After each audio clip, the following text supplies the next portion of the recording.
اللہ روزے میں دیکھنا چاہتا ہے کہ میرا بندہ میرے کہنے پہ جو چیزیں حلال ہیں ان کو بھی چھوڑتا ہے کہ نہیں چھوڑتا. تو جب اس نے ان کو چھوڑ دیا تو پھر حرام کیوں نہیں چھوڑے گا؟ اور جس نے روزے میں حرام بھی نہیں چھوڑا، غیبت بھی نہیں چھوڑی، جھوٹ بھی نہیں چھوڑا، لوگوں کو اذیت دینا بھی نہیں چھوڑا، تلخ رویے بھی ترک نہیں کیے، گالی گلوچ سب و شتم کا مزاج بھی ترک نہیں کیا، لوگوں سے رشوت لینا اور لوگوں کو اذیت دینا بھی ترک نہیں کیا، تو پھر وہ بھوک کاٹ رہا ہے. وہ اللہ کے حکم کی تعمیل نہیں کر رہا ہے، وہ تو کہہ رہا ہے کہ میں تمہارا امتحان لینا چاہتا ہوں، تم حلال بھی چھوڑو گے اور یہ حرام بھی چھوڑنے کے لیے تیار نہیں ہے. تو پھر وہ روزہ ہی نہیں. ہم ہر سال مشق کرتے ہیں، ماہ سیام گزر جاتا ہے، پھر جہاں کھڑے ہوتے ہیں وہیں کھڑے ہوتے ہیں، جبکہ روزہ تو 1 مہینے کی ٹریننگ ہے.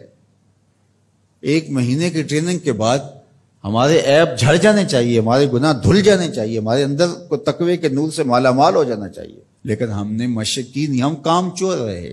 تو پھر نتیجہ کیا ہوا کہ جہاں کھڑے تھے وہیں رہے. تو روزے کا مقصد اتقاء کو پیدا کرنا ہے، اور ہر وہ کام جو اللہ کی ناراضگی کا ذریعہ ہے اس کو ترک کرنے کا نام تقویٰ ہے.